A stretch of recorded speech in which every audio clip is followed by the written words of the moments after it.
After America is made on the lands of the Kure, Wurrung, Ngunnawal and Ngambri peoples, we acknowledge that they and their ancestors have cared for the lands, rivers and sea, and all living creatures for thousands of generations. We pay our respects to elders past and present and acknowledge that sovereignty was never ceded. We are in a battle for the soul of America. This is a fraud on the American public. Hi, I'm Angus Blackman, and this is After America. Shortly, we'll be bringing you a chat with award-winning employment and labour relations lawyer Josh Bornstein about the rule of law in America and globally. But to start, I'm here in the studio, actually in the studio instead of over the internet, with Dr. Emma Shortis, Director of International and Security Affairs here at the Australia Institute. G'day, Emma. Hi, Angus. Nice to see you in real life. Yeah, it's weird. It's very weird. Yeah. So there's been a bit happening. So we thought we'd take the start of today's episode to talk through some of the craziness that's going on in the United States. I wanted to start with Trump's, in inverted commas, big, beautiful bill, which passed the House and was signed into law by the president on the 4th of July. Mm-hmm. Can you tell us what that bill is? Sure. So the US has this kind of weird system, which usually means they pass a ridiculously huge piece of legislation that effectively funds the federal government. And so this is really Trump's budget bill, I suppose we could understand it as, which is designed to implement a huge part of his agenda. So he came to office saying he wanted to have one big, beautiful bill that would do everything. And it looks like, against some pretty significant odds, he has done that and, managed to do his usual kind of symbolic retail politics and sign it on Independence Day. There's a huge amount in it and, unsurprisingly, it overwhelmingly benefits the top really 10% of Americans. Yeah, so I want to jump into a few specific aspects of the bill. As you said, there's a lot going on. Mm-hmm. The first is the explosion in funding for ICE, or the Immigration and Customs Enforcement Agency, of putting people in the back of vans and taking them off the street. We are going to start the largest mass deportation in the history of our country because we have no choice. It's not sustainable. The bill boosts spending on immigration enforcement with more money for the border wall and for ICE. Protests erupted in the streets of Los Angeles after immigration officials conducted several raids and arrested dozens of people on Friday. Well, we're talking about $45 billion for single adult detention in family residential centers. It's going to be great. I mean, when you think about how depleted ICE has been over the past 4 years, they last administration totally minimized the work the men and women of ICE do every day.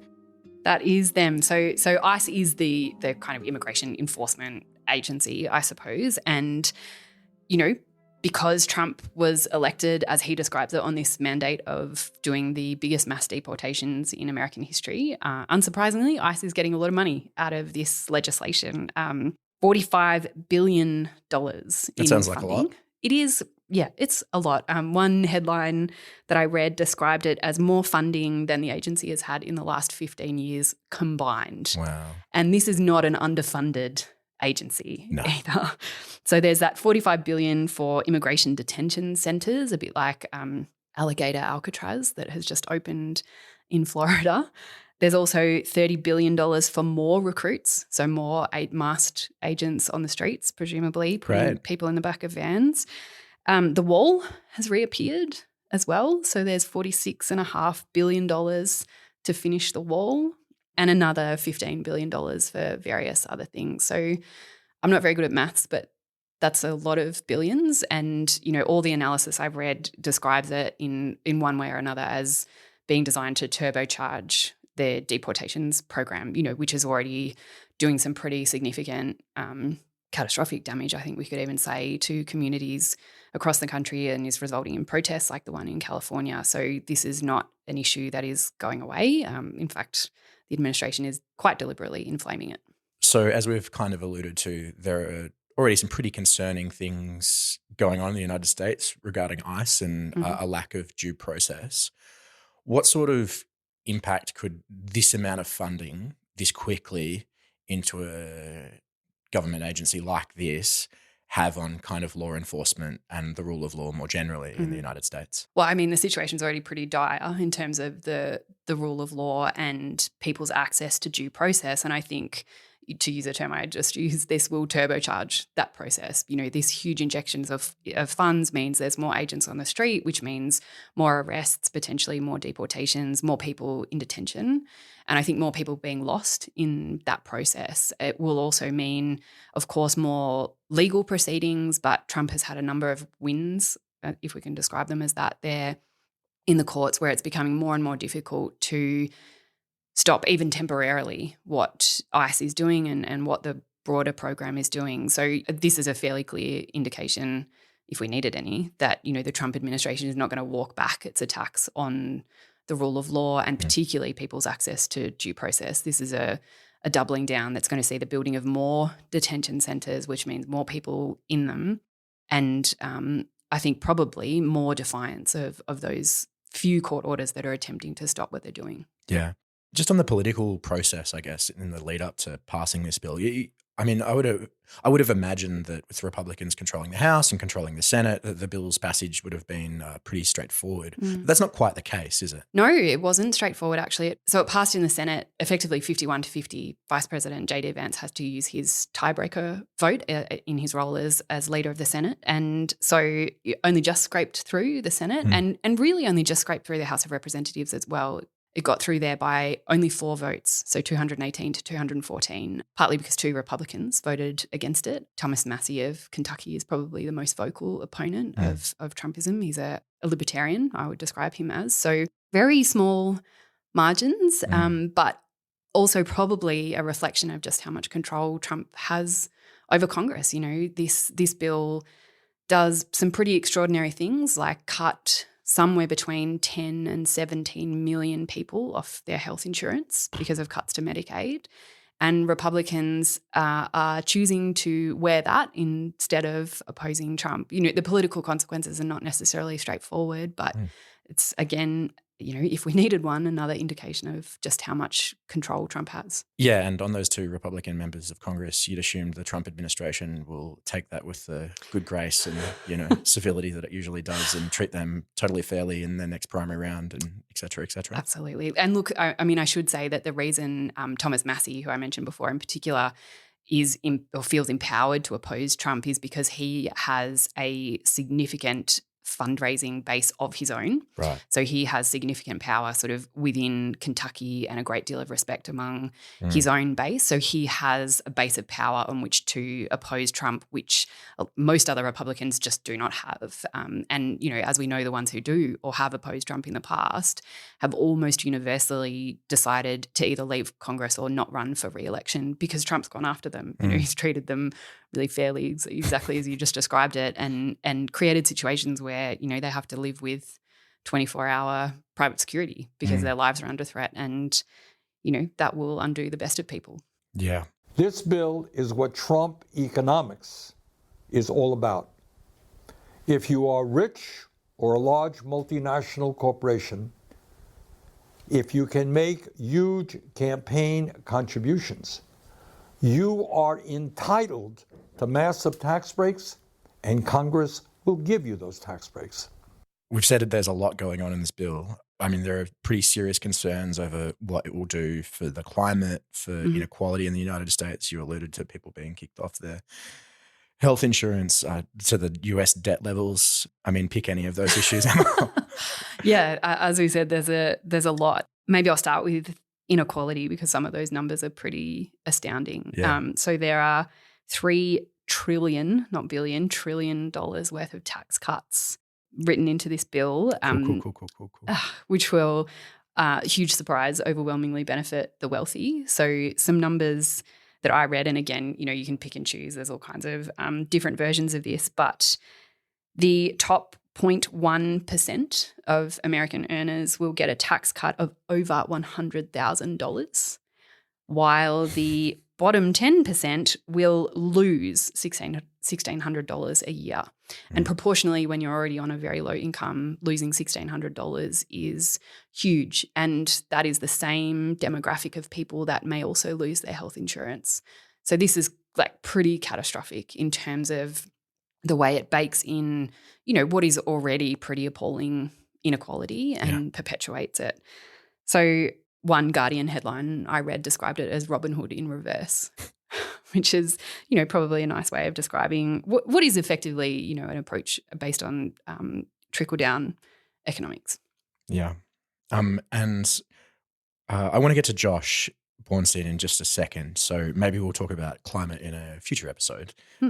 But we've talked a little bit about the potential political consequences of this at the midterms. And I know you've said on the show, repeated a couple of times really, that we shouldn't just assume that this is going to be a normal election, that Trump, in normal times, if there was a normal presidential cycle, that, removing benefits from this many Americans would have some sort of political impact. But you're not quite convinced of that, right? No, I'm not. And at the risk of repeating myself, it's because this is not normal. What Trump is doing is not normal. Like, that doesn't mean that it's an aberration, a totally unexpected one. Of course, it's connected, deeply connected to the history of the United States and of, inequality in particular. But I don't think the political consequences are straightforward. And that's really for two main reasons. The first one is that Trump is an absolute master of establishing counter-narratives. He can pretty easily redirect blame away from those cuts to health insurance or, increasing inequality to China, for example, if he wants to. He's been very successful at that. He's been very successful at blaming immigrants. He might start blaming labour unions. That would be very convenient for him as well. And it's worked for him for this long. There's no reason to expect it's going to stop. So for that reason, I don't expect the base would turn on him immediately, for example. Yeah.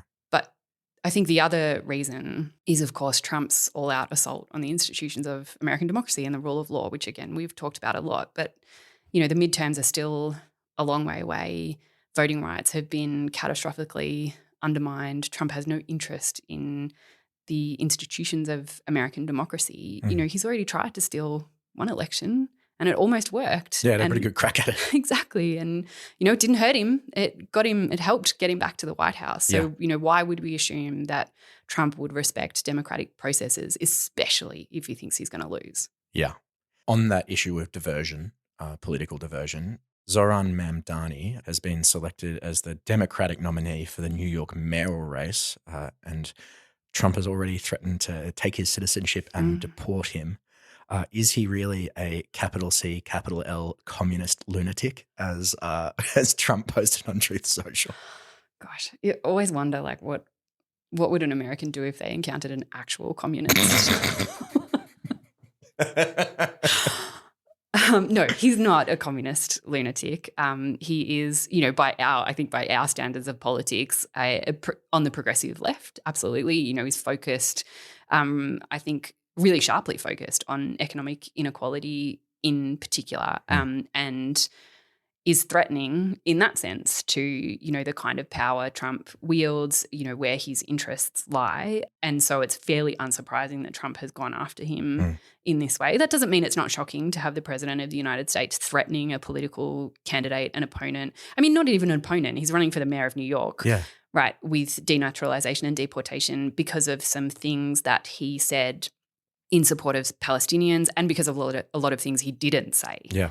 There are accusations flying all over the place and some pretty appalling anti-Muslim rhetoric as well, that, of course, Trump is leaning right into and Trump supporters are leaning right into. But, really, Mamdani has run a really successful campaign in New York, appealing to new voters on issues that they care about, mostly the cost of living. Yeah. And some senior Democrats, I know, haven't yet endorsed Mamdani. What does this tell us?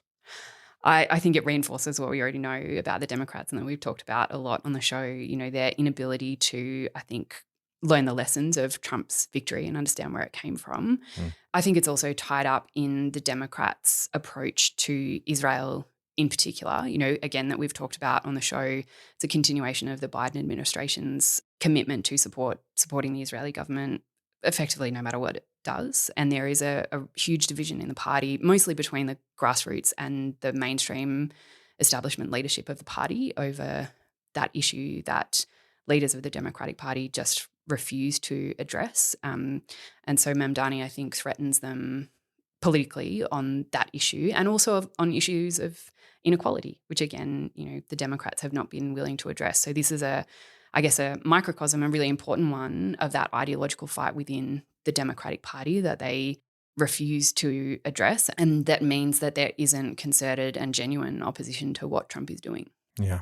Well, Emma, I think this is a great time to bring in Josh Bornstein. Josh is a lawyer, author, and he's on the board of directors here at the Australia Institute. His latest book, Working for the Brand, How Corporations Are Destroying Free Speech, explores how major corporations have come to exercise repressive control over the lives of their employees. And it explores what can be done to repair what he says is the greatest threat to democracy, the out-of-control corporation.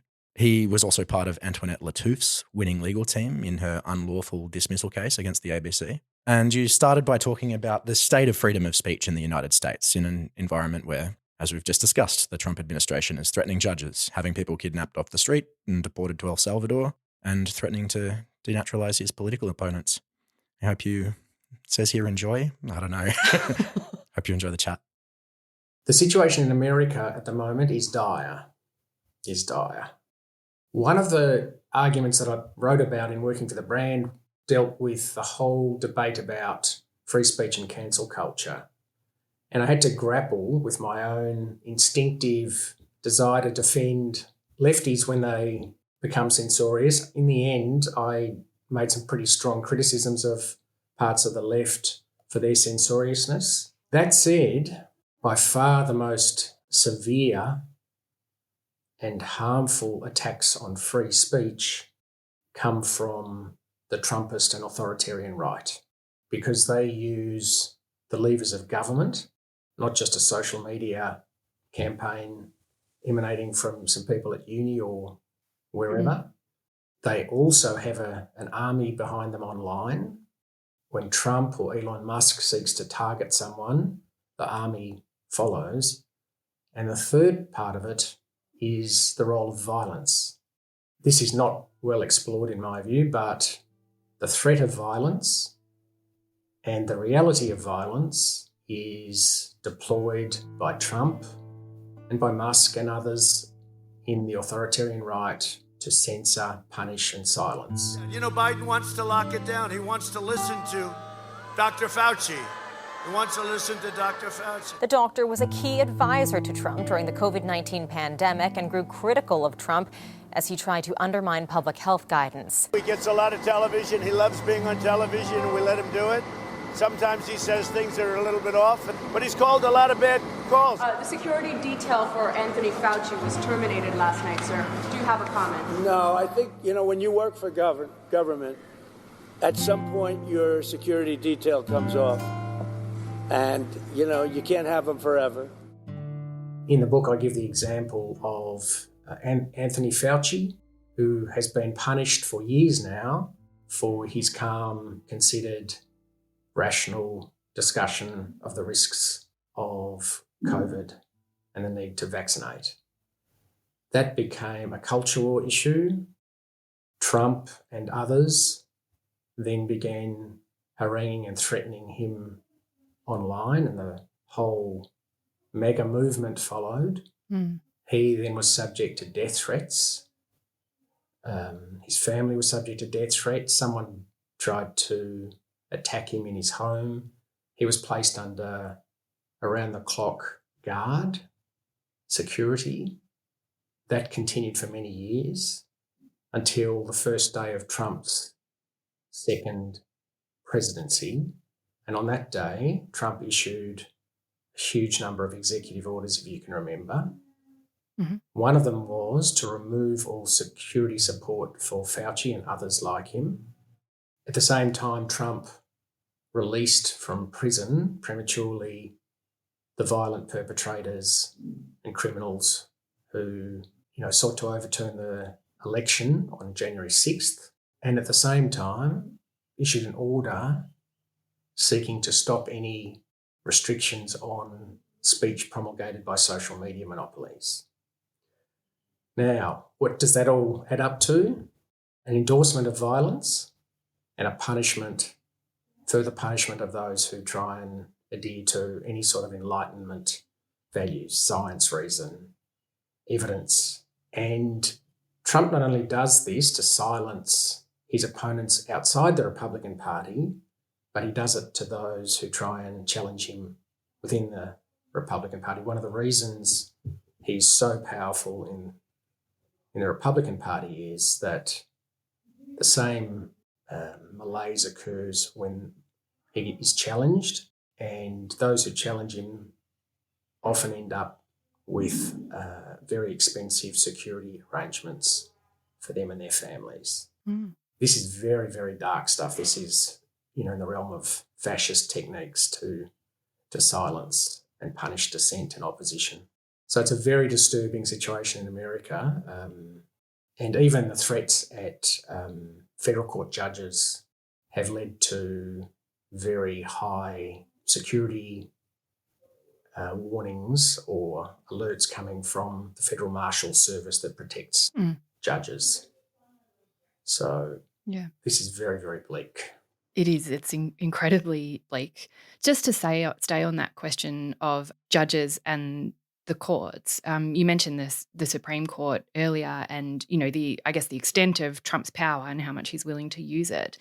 The court seems quite happy, really, to facilitate Trump's authoritarianism. There was that decision a while ago now that effectively grants the president immunity for quote unquote official acts, and more recent decisions around birthright citizenship, which don't, as I understand it, don't address the question directly, but so badly undermine enforcement that it effectively allows the president to erode that right anyway. How do you see the role of the Supreme Court?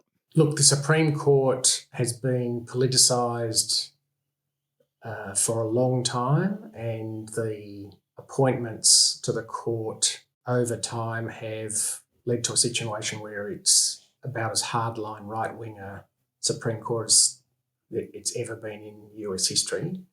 And we're seeing the net impact of that at a time when the whole legal system is under strain from Trump's attacks. The Supreme Court is really the last bastion, and it has, on a couple of occasions, sought to reject Trump's arguments. Historians, editorial boards, legal think tanks, and political analysts are all still grappling with the truly landmark ruling on presidential immunity the Supreme Court handed down this week. Among the dissenting voices was Justice Sonia Sotomayor, who was scathing. She said the Supreme Court has allowed a president to become, quote, a king above the law, and described the decision as utterly indefensible. With fear for our democracy, I dissent. But in general terms, it is providing a green light for most of his anti-democratic behaviour, his authoritarian behaviour, and it doesn't look like it's going to provide a proper check or balance on extraordinary acts of unilateral repressive power. Most recently, it has severely curtailed the ability of federal courts to issue injunctions restraining some of Trump's more outlandish and repressive orders. And so I think over time, we'll see the Supreme Court more and more diminished as an institution and as a check and balance on repressive and authoritarian action from Trump. It's so grim. It is grim.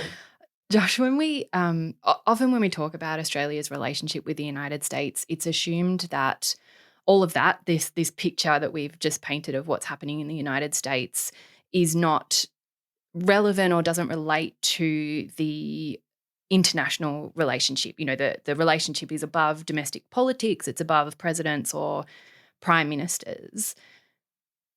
But especially given just how grim things are in the United States, can we say that, do you think? Does it matter to Australia and to our relationship with the United States that the rule of law might be crumbling in the domestic United States? Well, it obviously places us in a very difficult situation, a long-standing ally with whom we've shared considerable trading relationships, political relationships, security arrangements, and question for a liberal democracy like Australia is, what do you do when, your most powerful traditional ally moves in a fascist direction?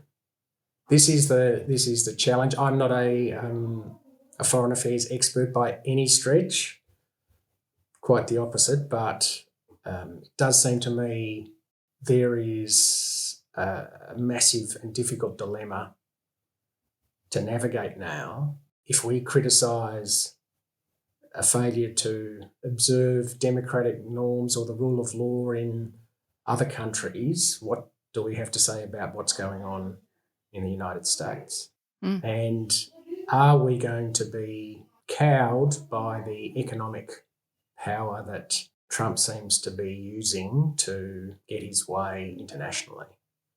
So, for example, are we going to pursue domestic legislation seeking to curb the harms of big tech monopolies? Or are we going to retreat because that might lead to punitive tariffs from the US? In any event, I think the Albanese government has a very difficult road to track now, and whether it takes a strong principled decision or a quiet principled path, or does neither, we will see. As the resident expert in this conversation, what do you think is likely to occur? Well, I think there have been some indications, Josh, that the government is potentially at least taking the more quiet, principled path. To have the Prime Minister quietly but firmly stand up to the Secretary of Defence's insistence that Australia increase its defence spending, for example, by saying, no, we decide how much we spend on defence. I think some of the language around Israel and Palestine in particular is shifting. It's too late and it's not enough, but I think we can see indications of a more principled stance. Yeah. But, as you say, that remains to be seen, and I don't think there has been a recognition, or at least not obviously a recognition within the government, of the seriousness of Trump's assault on the domestic rule of law and what that means for Australia, or the way that is intimately connected to Trump's assault on the international rule of law. I would always argue we can't draw lines between what Trump is doing at home and what he's doing abroad, because what he's doing is projecting what's happening at home into the international sphere and assaulting international law. I think, we only have to look at the way the Trump administration approached the bombing of Iran to see how much the approach to and institutions of international law has shifted, and how much the Australian government has not reacted to that. Even, I guess, pre-2003, there was at least a rhetorical attempt to justify the illegal invasion of Iraq, to justify it on legal terms. But that's not happening anymore. There's not even a pretense to that. I just wanted to, I guess, as a final question, Josh, to stay on international law and particularly the role of the Australian government.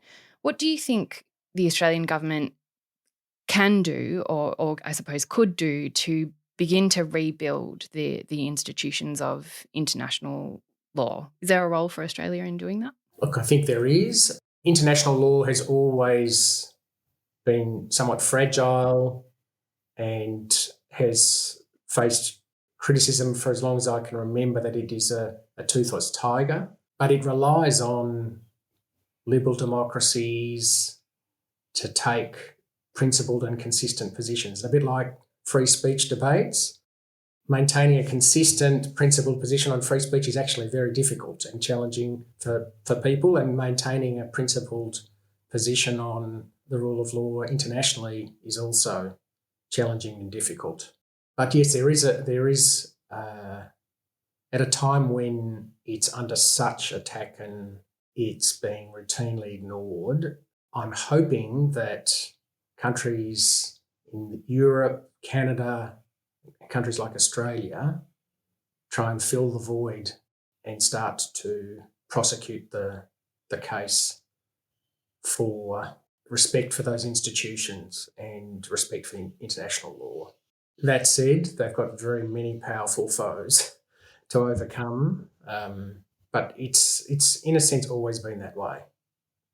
It is hard to find hope. You're right, Josh. It seems to me, you might be watching this more closely than me, it seems to me that Canada is taking the most principled positions and the most strong resistance to Trump. And I find that inspiring. I'm going to be there shortly, so I'm going to find out more from on the ground, but that inspires me and that keeps me with some energy and optimism. We can't give up. We can't, Josh. And maybe hopefully we can get you back to hear what it is like on the ground in Canada. But until then, thank you so much for your time and generosity. We appreciate it so much. Thank you very much for all you do as well. That's where we'll leave this episode of After America. Thanks so much for joining us. We know a lot of you are new listeners to our series, so we'd love to hear what you think. You can send us feedback as well as episode and guest ideas to our email address, podcasts@australiainstitute.org.au. And if you're based in Melbourne, Emma will be in conversation about her new essay, After America, Australia and the New World Order, with Dr. Richard Dennis, Executive Director of the Australia Institute at the University of Melbourne on the 16th of July. You can register via the link in the show notes. The conversation with Josh was recorded on Friday the 4th of July, and Emma and I are chatting on Monday the 7th of July. After America is supported by the Andrew Farron Foundation. We'll be back next week. I'm Angus Blackman. Thanks for listening.